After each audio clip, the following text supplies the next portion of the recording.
Okay, continue on with part 2. Now, the retired... Okay, that guy, he also mentioned... Retired Air Force guy. He also mentioned... He alludes to they were finding, spike proteins or something. But this is the very first video that I did January 9th of 2021. This was just a quick theory off the top of my head. Took me 10 minutes to get my microbiology book out about my theory on the spike protein. I'm just going to play this really quick. As I was doing my other video on a newspaper article on vaccines, I got to noticing some stuff that I was reading. Oh, I'll get this right here. There's your Bill Gates. I was noticing this, I don't know, what I came across made me think, I wonder if this is what's killing people after taking the vaccine. Because, of course, it's not what I think now. I think it's graphene oxide, but they have the same problems of this clotting stuff. But just watch this. Even if they did have spike proteins, it would though. Here it is. Watch. One of the doctors that died, they mentioned, this was early on, something about his blood platelets aggregating or something like that. And I came across as I was looking up this spike protein they talk about here. Oh, this guy's an idiot.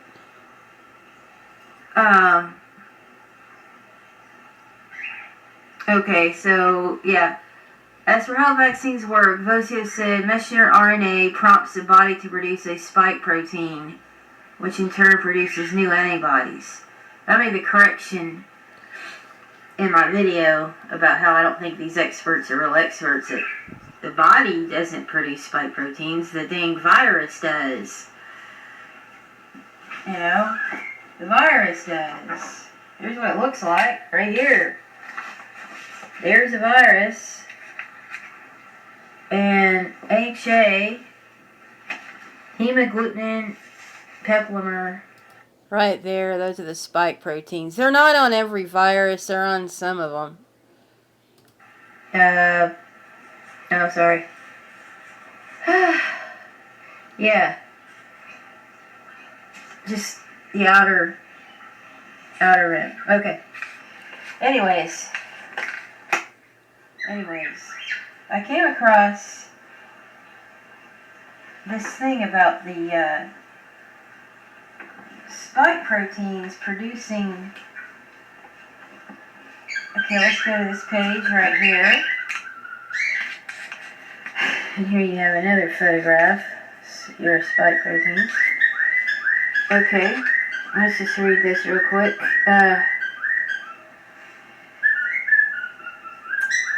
Glycoproteins make up the outer portion of the envelope.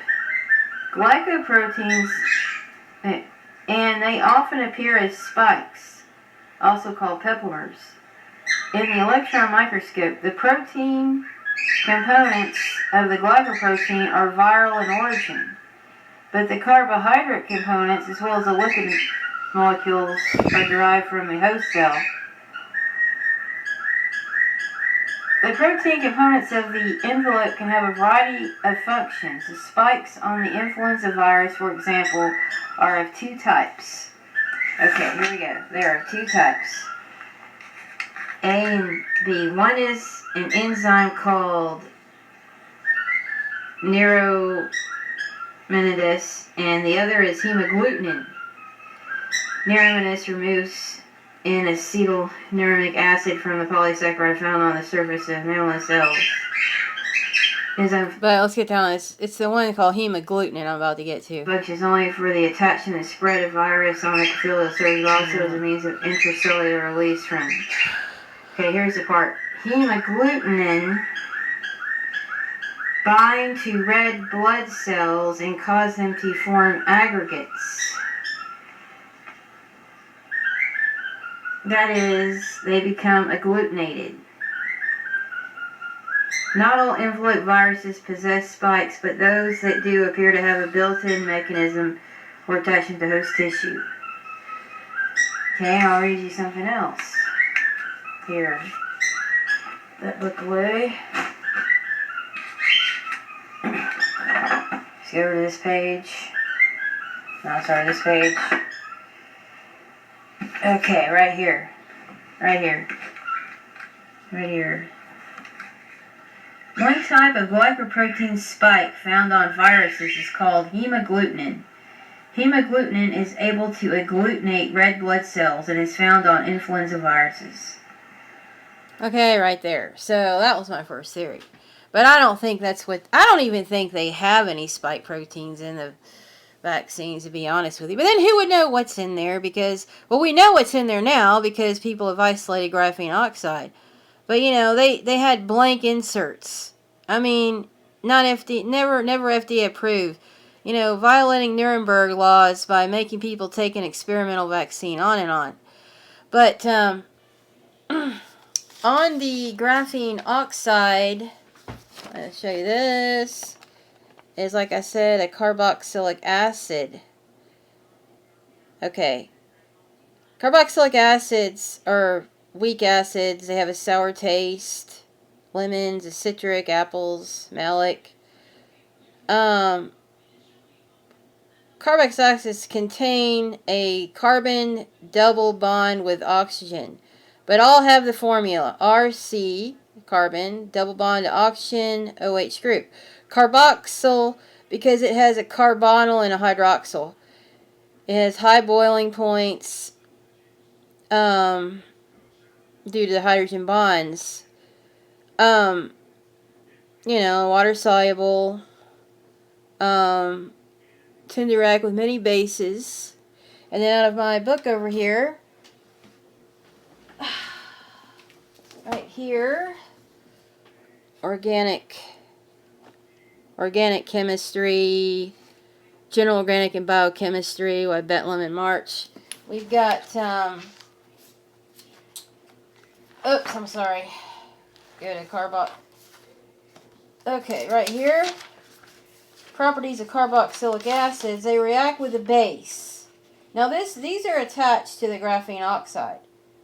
That's why you've got that,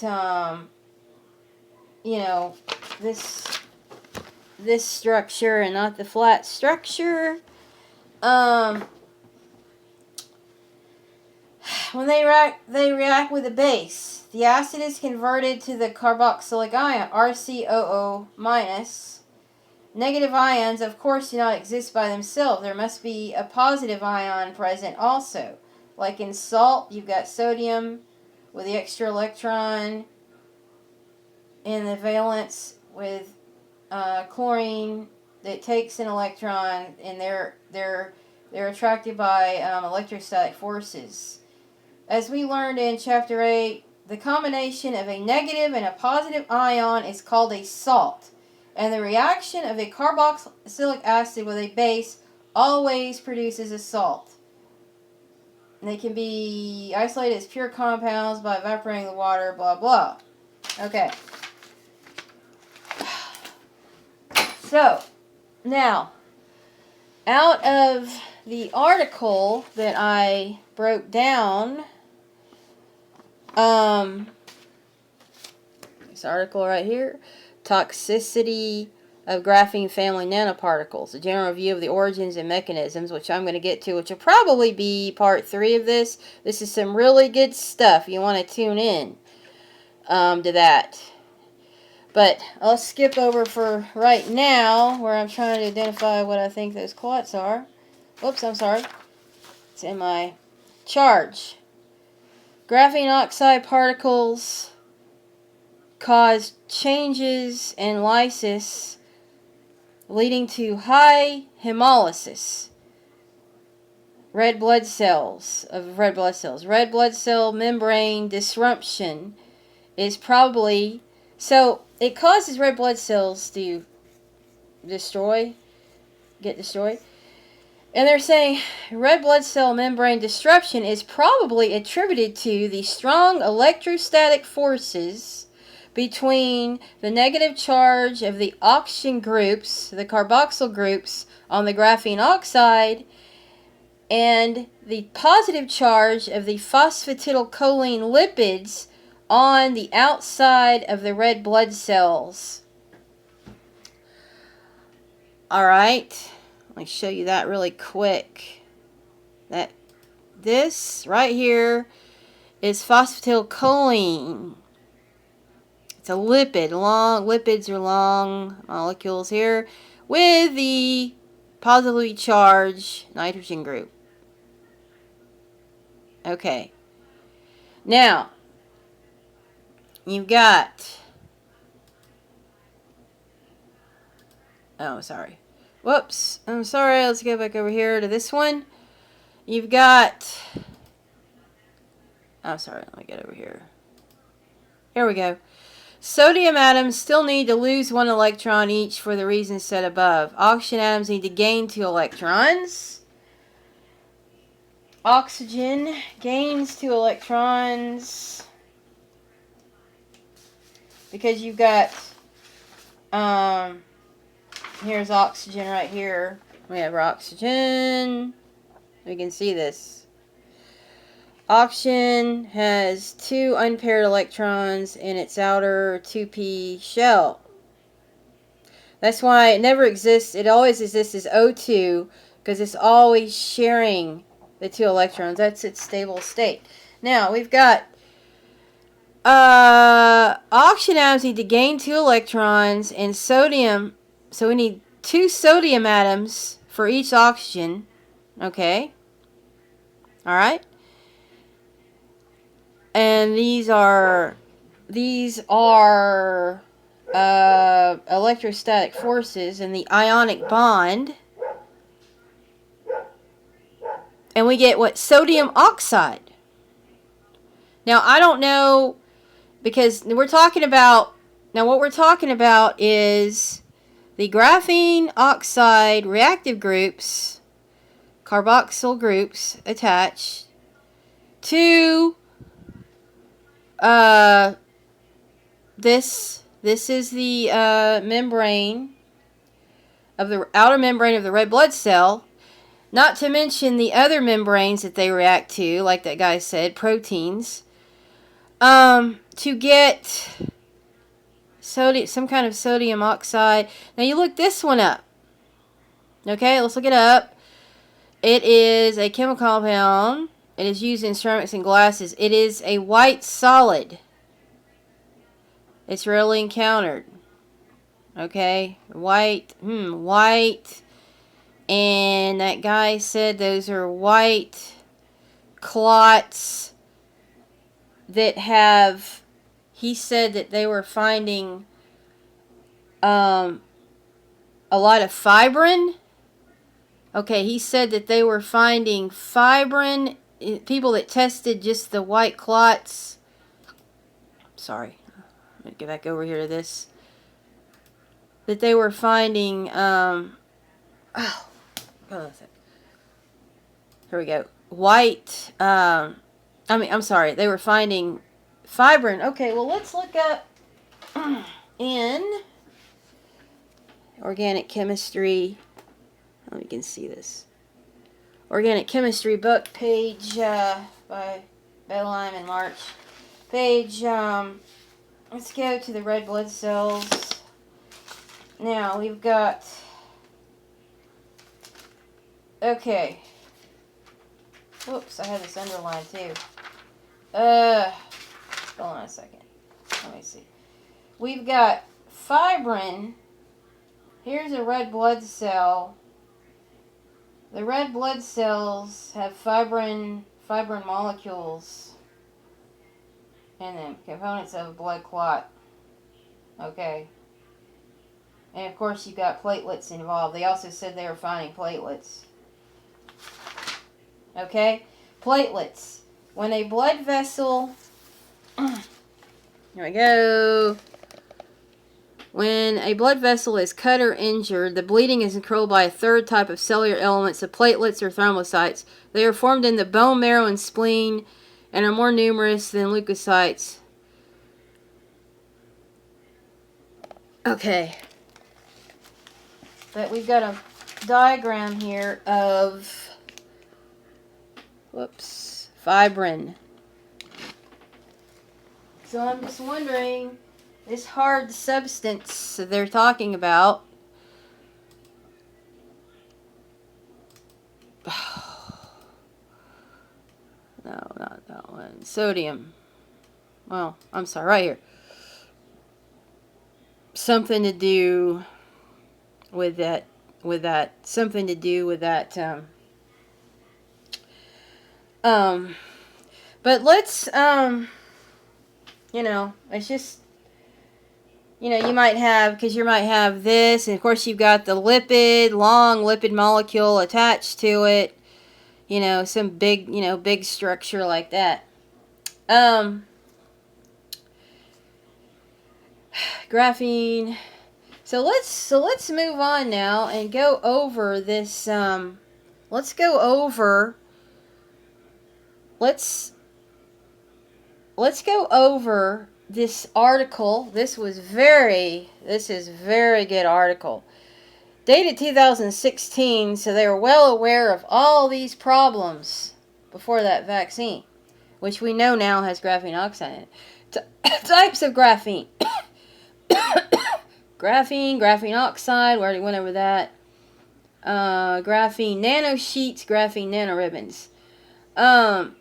Graphene oxide is one of the most important graphene derivatives because it's water soluble and it can be used for biomedical applications. It can be administered. Ways it can be administered: intracameral instillation. I had a hard time. That's when they through your throat. Instead of just breathing, it goes through your throat. They test that. They do that for testing for inhalation research. 2, oral. 3, intravenous injection. 4, intraperitoneal injection, I guess through the stomach area. Subcutaneous injection. Things affecting toxicity is concentration, lateral dimension, surface structure, and functionation. Injuries. Okay, let's just go to another. Injuries can induce acute and chronic injuries in tissues by penetrating through the blood-brain barrier, air, blood testes, blood placenta, and accumulating in the lungs, liver, and spleen. Examples, some graphene aerosols can be inhaled and deposit in the respiratory tract and penetrate through tracheobronchial airways and transit to lower lung airways, resulting in a formation of granulomas, lung fibrosis, and adverse health effects. Blood air. Okay. Through the air, I guess. Particles deposit on now if you breathe it, I guess, on within the alveolar, and the engulfed by macrophages clearance in lungs through mucociliary exhalation. Okay. Blood-brain graphene quantum dots, less than 100 nanometers. Blood-brain, few studies on. Okay, blood testes. It's basically, they found it was tough to go through the blood testes. Even less than 54 and 23 nanometers had difficulty going through the blood testes. But blood placenta, lots of studies and show many nanoparticles did cross the placenta and strongly influence developmental embryosis. I'll get into distribution and excretion. Okay? It depends on administration routes. physiochemical properties, agglomeration, surface coating. Now, this is about distribution and excretion. If you go the IV route through a vaccine, it's highly, now here's the two differences, okay? I'm going to basically lay this out. Nothing really happens through the oral route. That's why they want you to take a vaccine. Alright? When they tested graphene oxide, pegylate, and flight, did not show any detectable gastrointestinal tract absorption or tissue uptake via the oral route. So, nothing really happened. IV route, highly retained in the lungs, liver, and spleen, bone marrow, and inflammatory, all granuloma formation, edema were observed in the lungs and mice after IV of, okay, we'll get into what it does, though, in a minute. Okay, properties of vary depending on the size, dose, and functional groups, and lead to inconsistent results. So they probably have been, doing a lot of testing on how much and, which form. They talk about a zigzag versus a... Okay, small graphene oxide sheets of diameter 10 to 30 nanometers, mainly distributed in the liver and spleen, whereas larger sheets, 10 to 800 nanometers, mainly accumulated in the lungs. That's the main thing they came up with. If graphene oxide is larger than the size of blood vessels, then graphene oxide becomes stuck in the arteries and capillaries. Isn't that nice to know? Okay? In proximity to the injection site. So, coated polymers of graphene oxide, dextrin, pegylated, accumulate in the reticuloendothelial, which includes the liver and spleen. Okay. In lungs, it is cleared by AMs, which may be eliminated from the sputum through mucociliary. Intratracheally instilled graphene oxide was excreted through the feces, which is sort of, like I said, they put it through your throat kind of thing, but it's excreted through the feces. The liver, graphene oxide eliminated via hepatobiliary pathways, gradually cleared via renal and fecal excretion. Graphene oxide sheets larger than 200 nanometers are trapped by spleen physical filtration, but 8 nanometers or smaller can penetrate renal tubules into urine to be rapidly excreted. Okay, here we go. Uptake of graphene in cells. Nanoparticles with diameters less than 100 nanometers can enter cells. Less than 40 nanometers can enter the nucleus. Possibly penetrate cell membranes. Okay, we went over that. Directly rather than via energy pathways. Larger protein-coated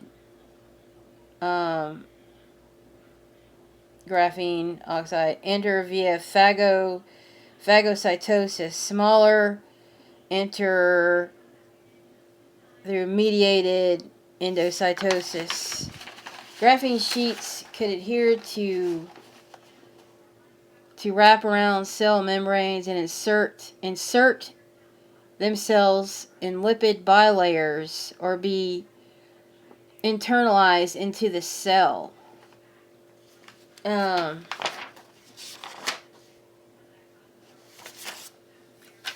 This up here, this is basically the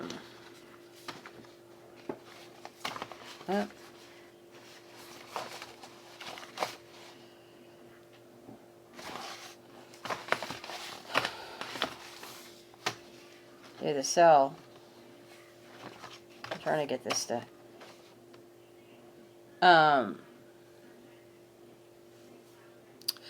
basically, they can actually just penetrate through the cell there.